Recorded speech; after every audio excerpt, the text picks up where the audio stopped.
Olá, eu sou Daniela. Hoje começaremos a falar sobre estruturas de mercado. Falaremos primeiro sobre competição perfeita, monopólio e competição monopolística. As estruturas de mercado são monopólio, onde há somente um produtor. 2. Oligopólio, onde há poucos produtores que podem produzir produtos idênticos ou diferenciados. 3. Competição monopolística, que tem muitos produtores, mas os seus produtos são diferenciados. E 4. Competição perfeita, onde há muitos produtores e os produtos são idênticos. Então, na aula de hoje a gente vai falar de monopólio, competição monopolística e competição perfeita. O oligopólio ficará para a próxima aula. Então, vamos começar com competição perfeita. Na competição perfeita, há muitos produtores e nenhum deles tem um poder de mercado, uma participação de mercado grande. São todos muito pequenos em relação ao todo. Os produtos são padrão, produtos e commodities padrão. Os consumidores enxergam esses produtos como sendo idênticos, como sendo equivalentes, não havendo diferença entre eles. E muitas vezes há livre entrada e saída de firmas no mercado, o que não é condição estritamente necessária para uma competição perfeita, mas na grande parte dos mercados de competição perfeita, essa terceira característica também acontece. Vamos falar agora de produção e lucro. Vamos começar definindo algumas das variáveis que a gente vai usar ao longo da aula. Então, primeiro, o lucro. O lucro é a diferença entre receita total e custo total, sendo que receita total é preço vezes quantidade.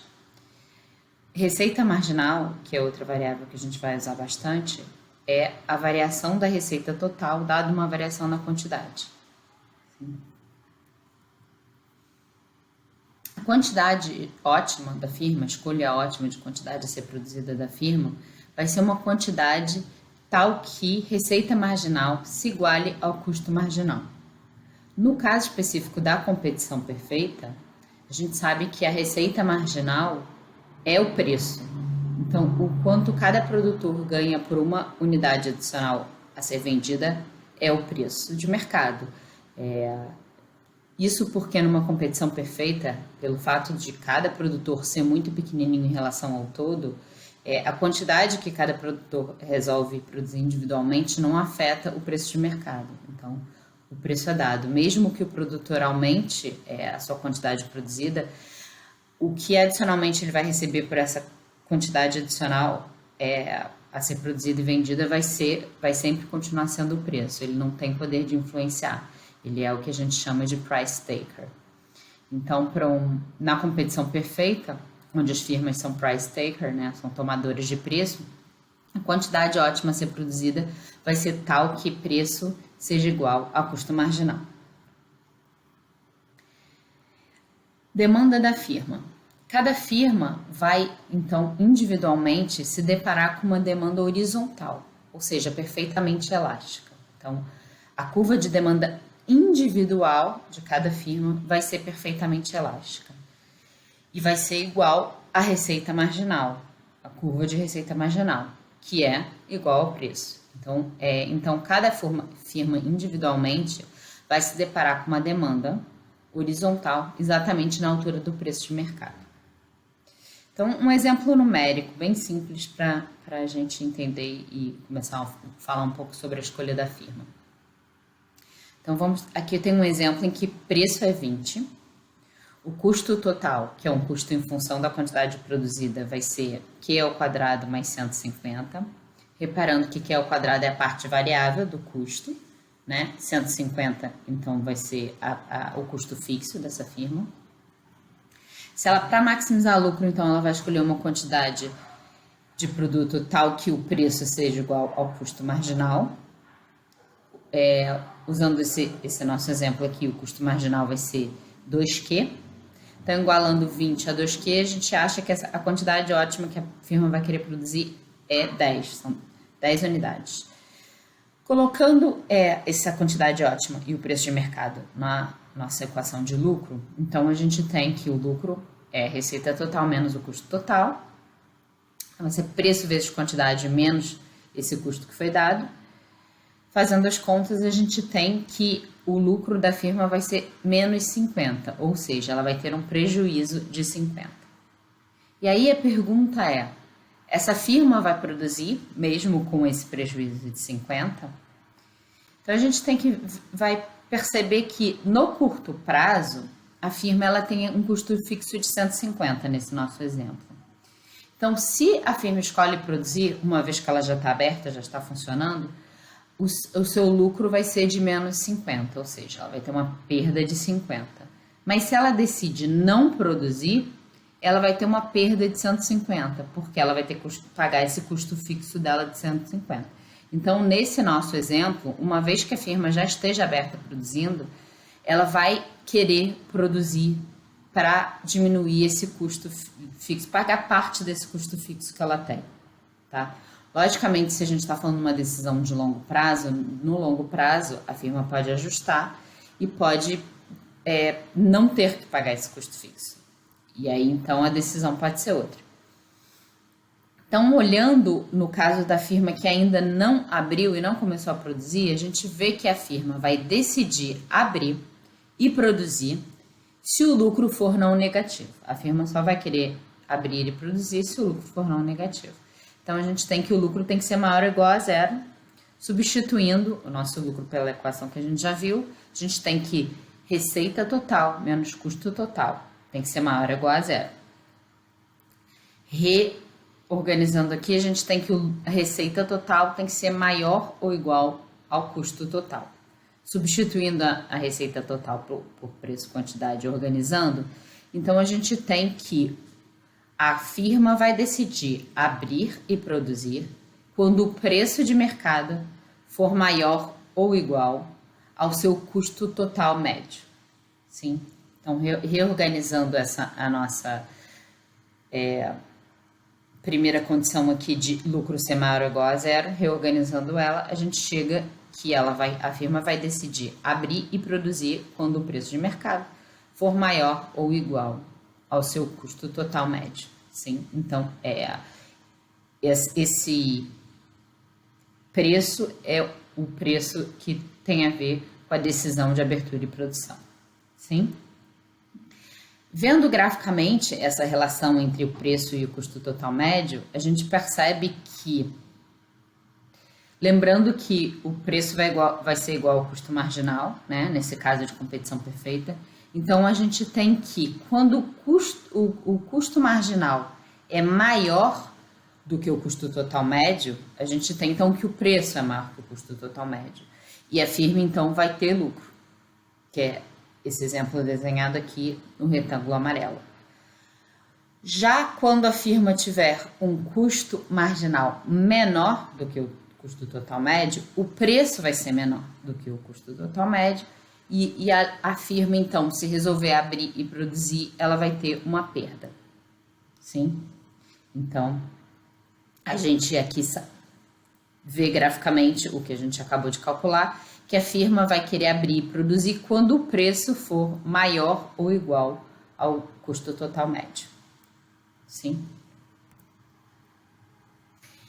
Voltando então à questão do pagamento do custo fixo, no curto prazo, se a firma já está aberta, ela precisa pagar o custo fixo.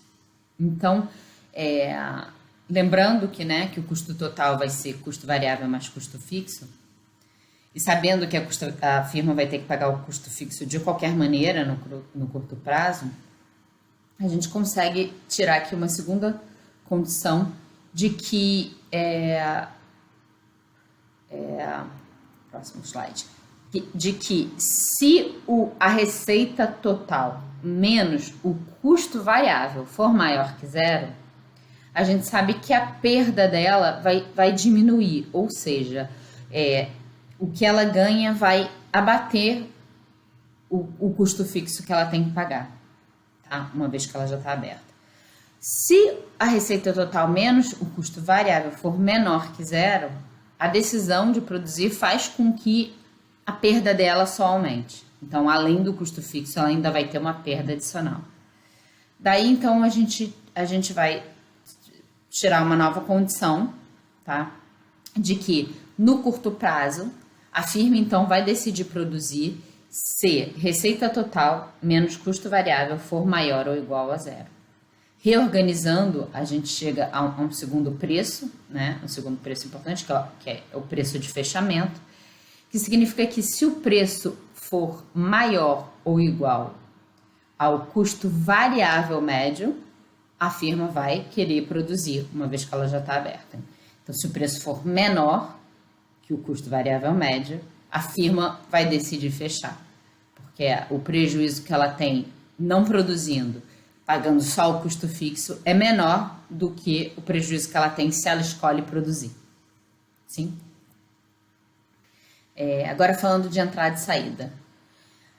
No longo prazo, se o preço, então, está menor do que o custo total médio mínimo, a firma vai decidir fechar. Sim? No longo prazo. Lembrando que no longo prazo, a gente não precisa fazer essa avaliação do custo fixo, porque no longo prazo, o fechar significa para a firma não pagar o custo fixo também.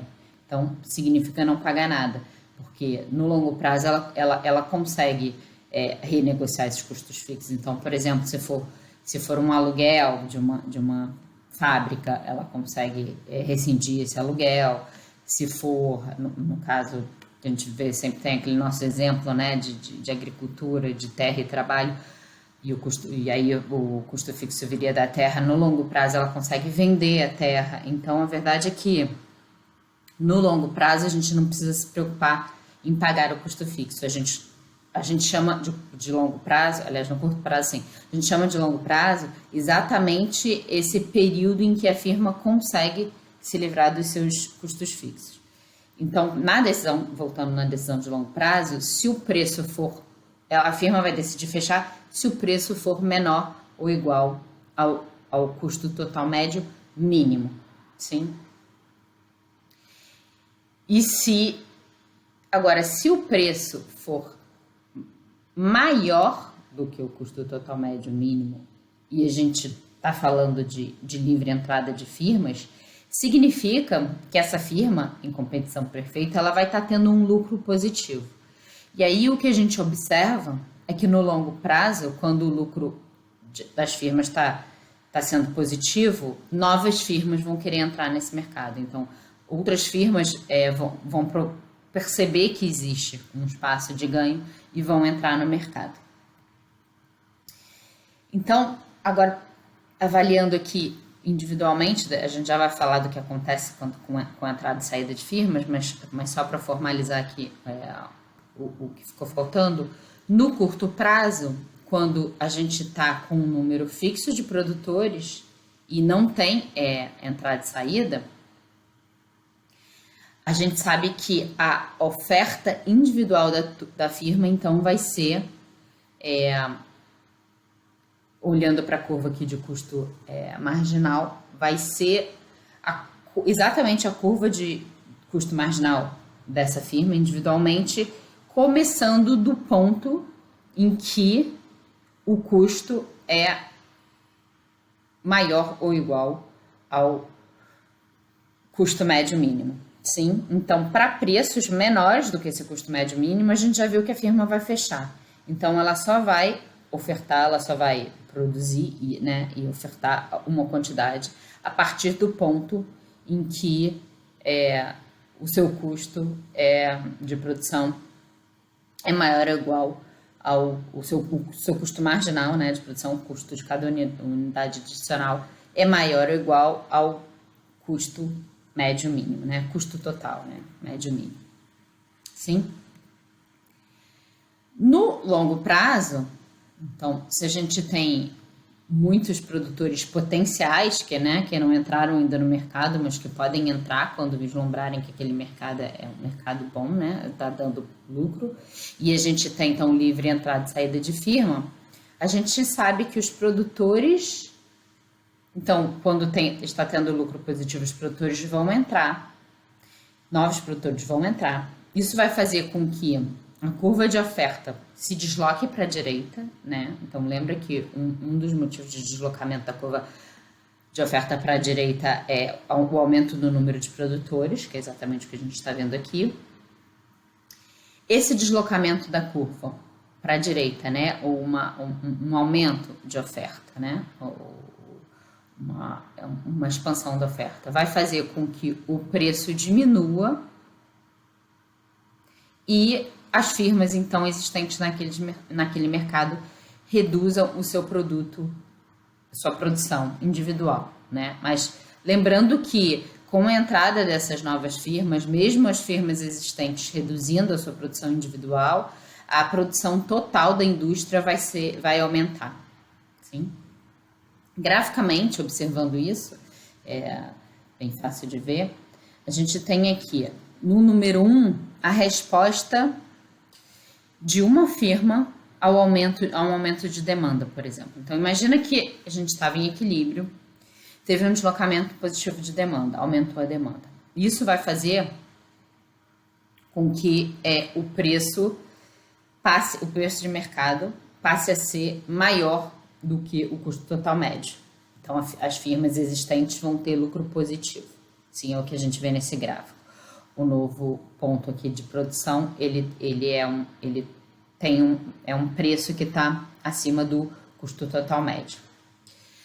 Uma vez que o lucro está sendo positivo nesse mercado, a resposta do mercado vai ser, a esse aumento de demanda, vai ser um aumento de oferta também. Então, porque novos produtores vão entrar nesse mercado e a oferta também vai se deslocar. Então, primeiro a demanda se deslocou, né? Positivamente teve um aumento de demanda, mas então depois vai ter um aumento de oferta como resposta desse aumento de demanda. E aí, olhando individualmente para cada firma, quando há esse aumento de oferta, a gente vê que então a resposta da firma a entrada de outras firmas vai ser a de diminuir a quantidade produzida e, no final das contas, o preço de mercado vai voltar para aquele preço inicial, antes do choque de demanda. Sim? Isso faz com que, na grande maioria das empresas, no longo prazo, a curva de oferta seja perfeitamente elástica, a curva de oferta do mercado seja perfeitamente elástica. Por quê? Por conta, obviamente, quando há livre entrada e saída de firmas. Porque quando o preço, sempre que o preço estiver acima desse preço preço que é exatamente igual ao custo total médio, vai ter o mercado vai estar tendo lucro, né? As empresas que estão lá vão estar tendo lucro, vai ter entrada de novas firmas e isso vai ser corrigido para que o preço volte para o ponto em que o lucro econômico é zero. Sim? Então, isso vai acontecer no caso em que os custos são constantes, né, ao longo da indústria, ou seja, cada firma da indústria se depara com uma estrutura de custos semelhante, né, mesma estrutura de custos, ou seja, cada um tenha, todas as firmas daquela empresa, daquele mercado tenham, todas as empresas, as firmas daquele mercado tenham a mesma curva de custos, né, isso também engloba que a oferta de insumos seja perfeitamente elástica. Então, isso faz com que a oferta de mercado seja perfeitamente elástica, tá? E isso também engloba que o custo total médio aumente, né? À medida de que o produto aumenta. E a elasticidade de preço seja maior no longo prazo, né, quando há entrada e saída de firmas. No longo prazo, então, o custo de produção vai ser eficiente, todas as firmas vão ter o mesmo custo marginal, com entrada livre a gente tem lucro econômico zero, a gente tem que o custo total médio vai ser minimizado, tá? Então, ou seja, o preço de mercado vai ser sempre igual ao custo total médio quando ele sai quando o preço sai desse valor, firmas entram e saem no mercado para isso se reajustar. Então, quando o seu preço está abaixo desse custo total médio, firmas vão sair do mercado de forma que esse mercado se ajuste e volte o preço a ser igual ao custo total médio. Se o preço está acima, firmas vão entrar e de novo esse preço se ajusta. Nesse caso também a gente não vai ter peso morto, esse mercado vai ser eficiente. E só fazendo aqui um parênteses importante, quando a gente fala de lucro econômico zero, lucro econômico não é lucro contábil. Então, nesse lucro econômico, quer dizer, a gente já incluiu o pagamento da terra, né, o aluguel, o pagamento do dono do negócio, tá? Então, quer dizer, os custos de oportunidade, eles já estão incluídos aí, eles já foram considerados como pagos, para então dizer que o lucro econômico é zero, tá? A confusão com o lucro contábil é que quando a gente está falando da venda de um produto e a gente diz então que o produtor ele está tendo lucro, esse lucro que a gente muitas vezes fala é só o lucro contábil, quer dizer que esse lucro que ele está tendo vai pagar esse custo de oportunidade dele estar sendo dono desse negócio e fazer alguma outra coisa. Então, assim, a renda dele e a renda, por exemplo, da empresa, que pode ser de propriedade dele, né? Assim, a firma, ou o prédio, ou a terra, todos os custos esses custos de oportunidades, eles são pagos para aí, então, a gente dizer que após o pagamento disso, o lucro é zero, é o lucro econômico, tá? Essa é a diferença de lucro econômico e contábil. É importante fazer essa diferenciação, porque parece que o dono da empresa não está ganhando nada com isso, ele está ganhando zero. Não, ele não está ganhando zero, ele não está tendo lucro econômico, então ele não está tendo lucro depois do pagamento do custo de oportunidade dele de ter escolhido ser dono dessa empresa, né, desse negócio, do que a gente está analisando aqui. Agora, monopólio.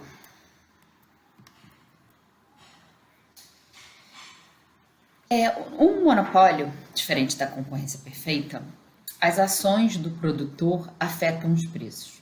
Como é um único produtor, não é um produtor pequenininho que não tem poder de mercado e que pouco importa para o mercado como um todo, no caso do monopolista é o extremo oposto. É um produtor só, ele é todo o mercado, ele é a única pessoa a produzir. Então, óbvio, ele afeta preços, a escolha dele de produção afeta preços. Ou melhor dizendo, ele vai escolher qual o preço que vai ser o preço de mercado, né? O preço transacionado. E ele considera, então, quando ele vai escolher quanto produzir, que essa escolha de produção determina qual vai ser o preço, que é uma escolha, na verdade, conjunta, né? De preço e quantidade. Um monopolista, quando ele reduz a quantidade que ele está ofertando, ele faz com que haja um deslocamento ao longo da curva de demanda, aumentando o preço, sim? E assim aumentando o seu lucro, né? Lembrando que o monopolista vai sempre atuar na parte inelástica da curva, né? Então, o monopolista, para conseguir esse lucro econômico, né? Lembrando que na concorrência perfeita não tem lucro econômico, no monopólio tem lucro econômico. Para conseguir esse lucro econômico, ele é protegido por barreiras de entrada, tá? Por que existe monopólio? Por causa das barreiras de entrada. As barreiras de entrada são: controle de um insumo ou recurso escasso. Então, um exemplo são as minas de diamante. Então, produção de diamantes, exploração, né, de minas de diamantes, produção de diamantes é um monopólio. 2, retornos de escala crescente, e aí nesse caso é o que a gente chama de monopólio natural, quando tem um mercado em que os retornos de escala são crescentes, como por exemplo o caso da energia elétrica, vai ser criado naturalmente um monopólio. Terceiro é a superioridade tecnológica, e aí um exemplo é a produção de chips pela Intel entre os anos 70 e 90. E as barreiras criadas pelo governo, que é o caso de patentes e copyright, que é, por exemplo, os remédios, né? O objetivo do governo criar essas barreiras e manter o monopólio por um tempo determinado é exatamente o incentivo à pesquisa. São mercados em que o custo de pesquisa é muito alto, e aí uma vez que o produto é descoberto, né, o remédio é descoberto, se não existe essa proteção para que por um período de tempo essa empresa tenha um monopólio, ela não vai querer investir em pesquisa, porque não faz sentido ela investir em pesquisa e depois as outras empresas todas poderem copiar aquele remédio que ela descobriu, né, ou vacina, o que quer que seja.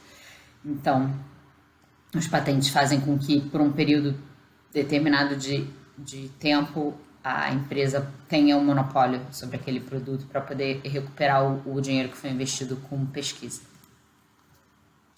Falando da maximização de lucro agora pelo monopolista, novamente a opção ótima, né, vai ser produzir uma quantidade tal que receita marginal e custo marginal se igualem, tá? Na verdade, essa igualdade vai valer para qualquer produtor em qualquer estrutura de mercado. Mas a questão é que no monopólio, essa receita marginal não é a mesma receita marginal da competição perfeita, né? A gente viu que na competição perfeita, a receita marginal vai ser igual ao custo. No caso do monopólio, não. Sim? O monopolista tem uma curva, se depara, né, com uma curva de demanda diferente do que é a curva de demanda individual com que cada firma se depara na competição perfeita, né? Lembrando que no caso do monopólio, a curva de demanda individual dele é a curva de demanda de mercado, né? Ele é o único produtor daquele mercado.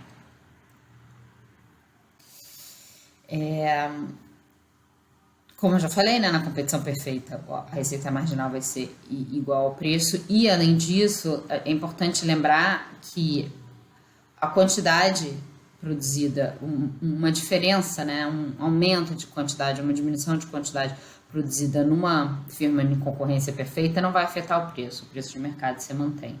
Então, eles são tomadores de preço. No caso do monopolista,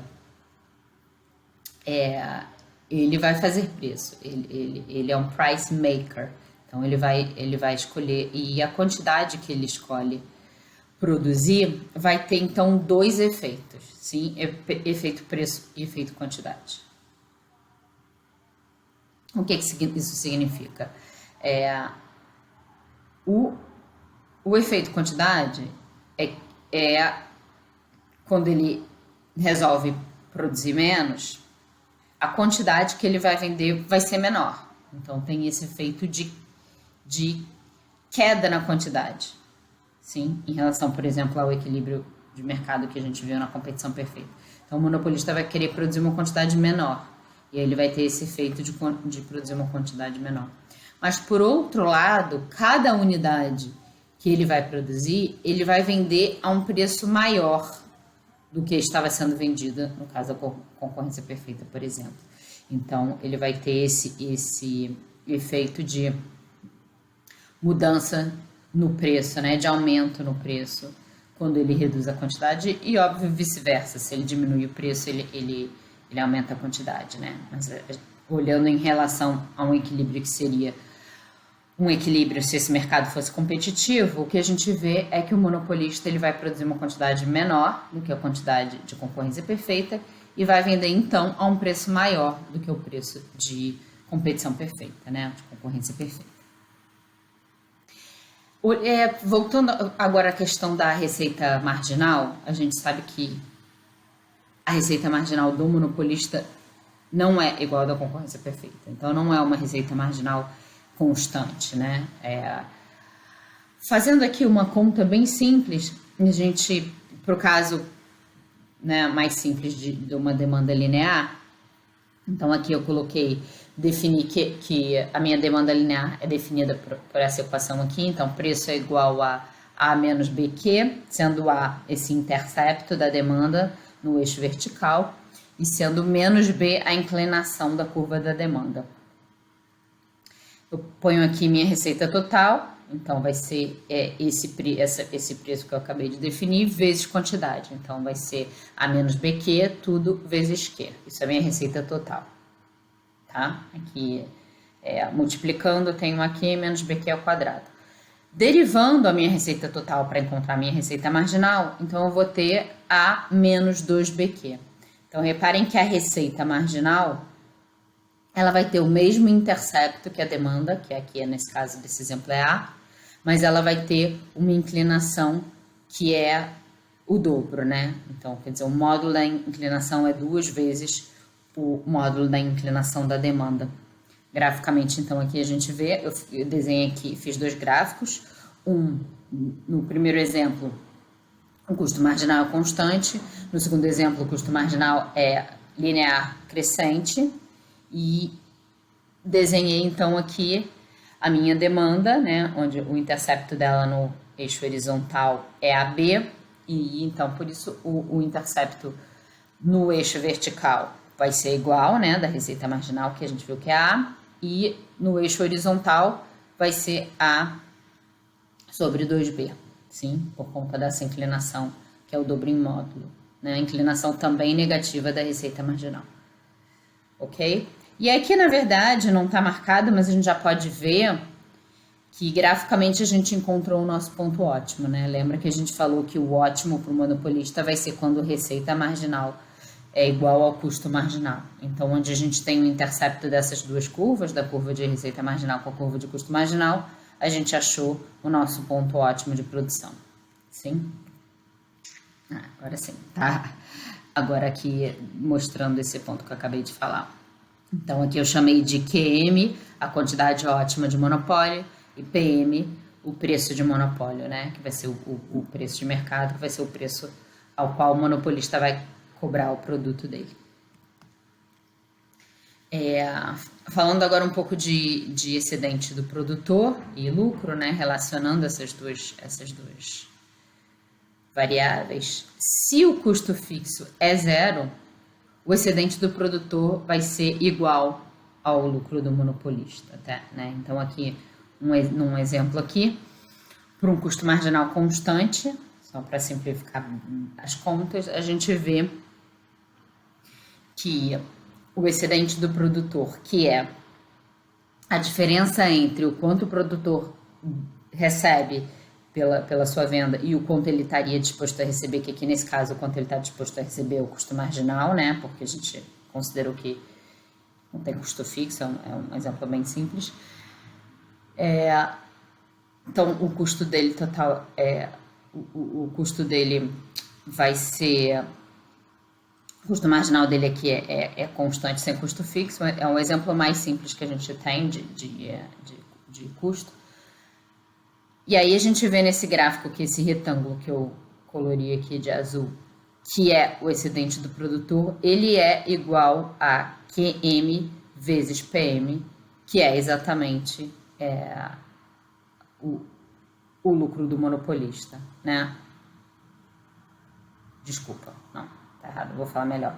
É QM vezes PM menos QM vezes o custo marginal. Sim, quer dizer, que é o retângulo, eu esqueci de descontar na conta a parte aqui de baixo. Então, vou repetir. O lucro vai ser receita menos custo, né? E aí, então, QM vezes PM é a receita, que é igual a esse retângulo que aqui não está marcado, que vai até lá embaixo. Tirando a parte de baixo do custo marginal da minha receita, né? Subtraindo essa parte, que é custo marginal vezes QM, eu tenho então o meu lucro, que é igual ao meu excedente do produtor, que a gente já tinha calculado antes, usando o conceito, né, de excedente do produtor, que é a diferença entre o quanto o monopolista recebe e o quanto ele estaria disposto a receber. Políticas públicas. Como o monopolista ele vai trazer perdas à sociedade, né? E a gente vê aqui nesse gráfico, eu botei 2 gráficos comparativos. No primeiro gráfico a gente tem um equilíbrio de competição perfeita, tá? Eu chamei de QC, a quantidade de equilíbrio no mercado competitivo, sim? E PC, então esse C para concorrência perfeita, e QM para a quantidade de equilíbrio no monopólio, e PM, o preço do monopólio. Aqui é meio que uma simplificação, como se eu estivesse considerando um mercado que tem essa mesma curva de demanda, mas o ponto ótimo, a escolha ótima de mercado, né? Então esse PM, esse PC é o preço de mercado da concorrência perfeita, e esse QC seria o somatório de todos os produtos individuais desse mercado de concorrência perfeita, tá? Aqui essa demanda não é a demanda individual, obviamente a gente sabe que a demanda individual de um produtor na concorrência perfeita, ela é elástica, perfeitamente elástica, ela é horizontal. Então aqui essa demanda negativamente inclinada é a demanda de mercado no mercado de competição perfeita, sim. E aí esse custo marginal, ele é como se fosse um custo marginal do somatório de todas essas empresas, tá? Então, assim, é uma simplificação geralmente aqui que a gente faz. A gente precisa de algumas hipóteses para isso funcionar perfeitamente, mas é uma comparação muito boa. Então, aqui na concorrência perfeita, a gente tem um equilíbrio que é eficiente, não tem nenhum peso morto. Eu dividi aqui em azul mais claro e mais escuro os excedentes, o azul mais claro é o excedente do consumidor, o azul mais escuro é o excedente do produtor. E à direita, então, num gráfico análogo, eu fiz o equilíbrio para monopólio, né? Eu botei os pontos ótimos de quantidade e preço nos 2 gráficos, para ficar fácil a comparação. Então, aqui o azul claro, novamente, é o excedente do consumidor, o azul escuro, novamente, o excedente do produtor. E a gente tem aqui um cinza, que é o peso morto, que é criado por esse equilíbrio de monopólio. Então, a gente sabe que o equilíbrio de monopólio ele não é eficiente, ele leva a uma criação de peso morto. Por conta disso, do fato do monopólio levar a uma criação de peso morto, muitas vezes o governo vê um espaço de fazer alguma política que limite esse efeito do monopólio, que limite essa autonomia de criação de preço sem nenhum tipo de controle, né? No caso, por exemplo, de um monopólio natural, que é difícil, por exemplo, não tem como você quebrar essas barreiras de entrada, são barreiras que naturalmente criam esse monopólio. O que pode acontecer é ou do governo tomar conta desse mercado, né? E então o mercado ser provido por uma empresa pública, né? Pelo governo, ou esse mercado ficar mesmo na mão da iniciativa privada, mas haver uma regulação de preço, né? Então, geralmente aqui no Brasil o que é feito existe a criação de uma agência reguladora que vai então regular o preço que esse monopolista privado vai ter de um mercado em que o monopólio é natural. Então, naturalmente, nunca entrarão outras empresas para concorrer, né? Que é o caso do fornecimento de energia elétrica, é o caso do fornecimento de água. São bons exemplos que a gente vê aqui no Brasil, no Rio, né? No Brasil também. E então, aí a pergunta agora a gente viu, quando a gente falou de limite de preço, que quando o governo impõe um limite de preço, né, então no caso um teto de preço, existe uma criação de peso morto, existe uma perda para a sociedade, sim? E aí então a minha pergunta agora seria, se no caso de um monopólio, em vez de uma competição perfeita, né, que o nosso exemplo a gente viu no caso de uma competição perfeita, onde o equilíbrio sem essa criação de limite de preço, ele era eficiente. Então, aqui num caso diferente, em que o equilíbrio é um equilíbrio de monopólio, que já não é um equilíbrio eficiente por conta da falha de mercado, né, da gente ter um produtor com concentração de poder de mercado.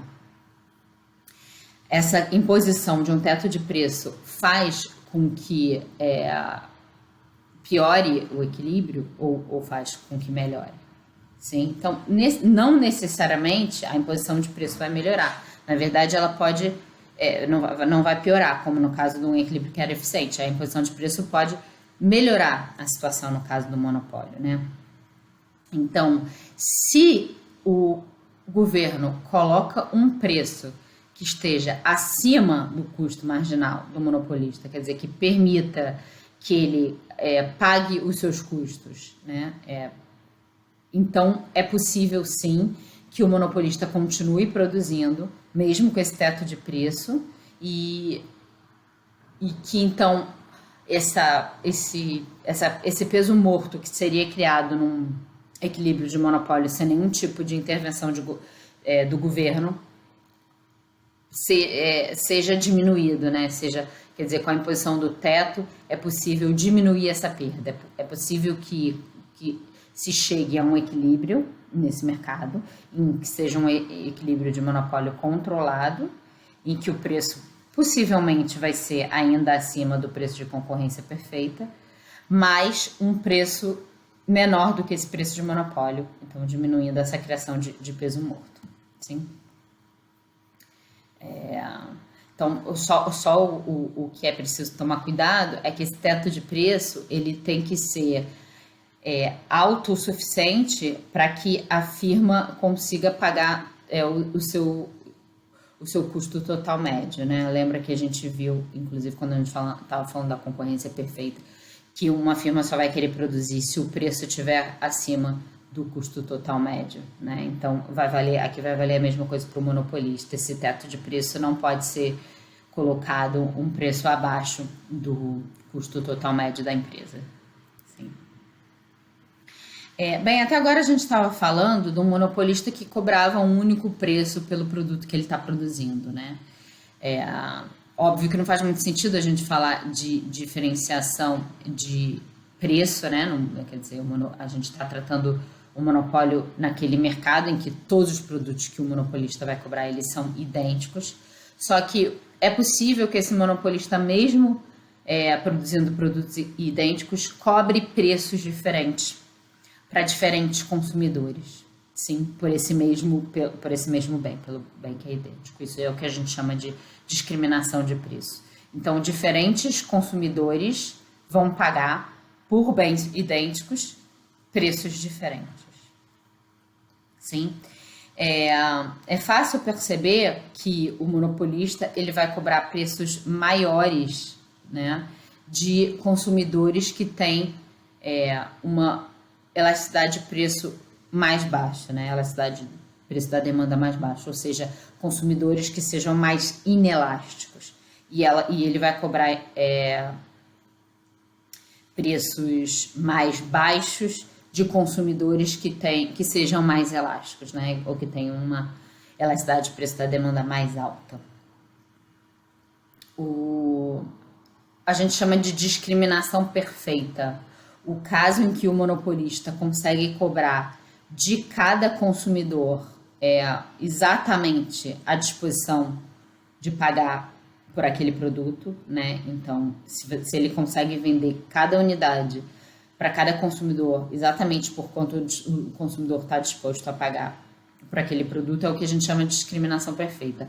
No caso da discriminação perfeita, não há criação de peso morto, sim, porque então o monopolista ele vai cobrando preços diferentes de cada unidade, exatamente iguais ao quanto cada consumidor está disposto a pagar, até que a última unidade vai ser exatamente a unidade que custa o custo marginal, né, daquela unidade extra, que é aquele ponto que a gente viu nos gráficos comparativos como ponto de quantidade de equilíbrio na competição perfeita. Então, até ali que o monopolista vai vender e cada unidade vendendo a um preço diferente.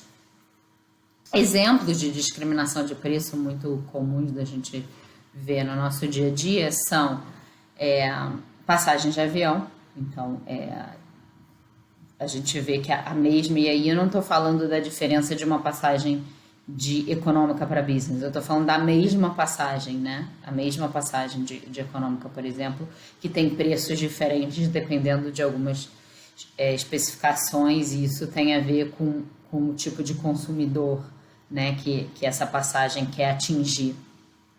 Então, um exemplo muito comum é passagens que incluem um fim de semana no mês serem mais baratas, que são passagens que, em geral, são vendidas para turistas. E passagens que a ida e a volta ficam em dias da semana, em geral, serem mais caras um pouco, porque são passagens que são voltadas para clientes a negócios. Então, é um exemplo. Outro exemplo é ingresso de cinema, né, em que você tem em que estudantes e idosos pagam meia, você tem ingresso com metade do preço para estudantes e idosos, que são grupos que são mais elásticos, né, que em geral tem uma capacidade menor de pagar por conta de suas rendas, né. Outro exemplo são os pacotes família, né, são os descontos por volume. Então, quando você compra aquele pacote de várias pastas de dentes ou vários produtos de limpeza juntos, você dá um desconto. Então, é uma maneira de discriminar preço para um público diferente que compra em grande quantidade. Outro exemplo são compras com antecedência e que levam a restrições, obviamente. Então, se você comprar com alguma antecedência, aquele bem ou serviço, você tem um desconto, mas obviamente ele geralmente não pode ser devolvido ou você perde. Se quiser fazer mudança, você tem que pagar uma taxa mais alta. Então, essas são restrições de compra adiantadas. Outro exemplo é um desconto de segundo item, né? Quando você compra um segundo item, o segundo item tem um desconto. Outro exemplo é uma compra de toda a temporada. Então, quando você compra, sei lá, por exemplo, uma temporada inteira de concertos num teatro, que você vai ter ao longo do ano, você compra a temporada para o ano todo de concertos, ou apresentação de dança, ou num campeonato de futebol, que você compre os ingressos de todos os jogos. Isso é uma outra forma de discriminação de preço. E ainda temos também o caso das tarifas bipartidas, que é uma outra forma de discriminação de preço, quando você paga um valor fixo e depois um valor variável, né, marginal por cada unidade a mais consumida. Então, você divide o pagamento em duas partes, uma parte fixa e uma parte que vai variar com quantidade. Sim?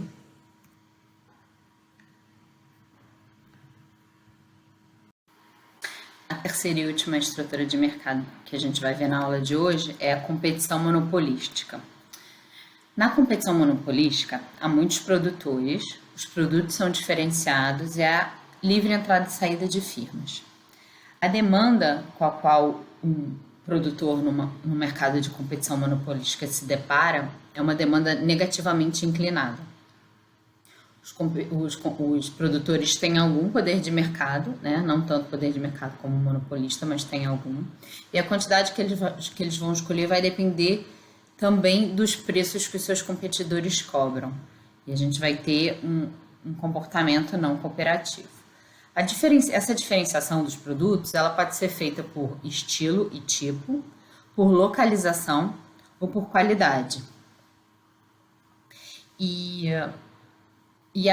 Essa competição de produtos que não são idênticos, né, faz com que esses produtos sejam substitutos imperfeitos para os consumidores. Então, os consumidores vão, em algum grau, substituir entre esses produtos diferenciados, mas não é uma diferenciação, não é uma substituição perfeita, não tanto faz para eles e para todos eles e da mesma maneira, né? Vai depender das preferências e de como é feita essa diferenciação. Os consumidores vão estar melhores com essa diversidade porque a preferência deles é diferente. No curto prazo, o equilíbrio pode ser um equilíbrio em que há lucro ou prejuízo. E isso vai depender da posição da demanda em relação aos custos de cada produtor. Então, nesse primeiro exemplo, a gente vê que a quantidade é ótima, vai ser escolhida, como a gente já sabe, ao que receita marginal se iguala a custo marginal, né? Isso vale, como eu já falei, para todas as estruturas de mercado. Então, onde receita marginal se iguala a custo marginal, vai ser a quantidade ótima produzida. A gente vê, olhando para a curva de demanda, a gente sabe qual vai ser o preço de mercado, né? Quer dizer, o preço desse produto, né? Especificamente desse tipo, né, de produto, lembrando que tem a diferenciação, os preços vão ser diferentes para cada produto diferenciado. Então, para esse produto, a gente consegue ver na demanda qual é a P estrela, P ótimo, né, P estrela ou P asterisco, e a demanda nesse primeiro exemplo está posicionada de forma que o preço é maior do que o custo total médio. Então, nesse caso, a firma vai ter lucro. No segundo exemplo, olhando de novo aqui, receita marginal se cruza com custo marginal, a gente vai até a demanda para definir o preço. O preço vai ser menor do que o custo total médio. Isso por conta do posicionamento da demanda, né? E então, nesse exemplo, vai ter prejuízo. Essa firma vai ter prejuízo, nesse exemplo. No longo prazo, tá? O equilíbrio de longo prazo, ele vai ser tal que o lucro econômico vai ser zero. Por quê? Com a livre entrada e saída de firmas, quando o mercado está tendo lucro positivo, novas firmas vão querer entrar nesse mercado e vão entrar até o ponto em que o lucro econômico seja zero.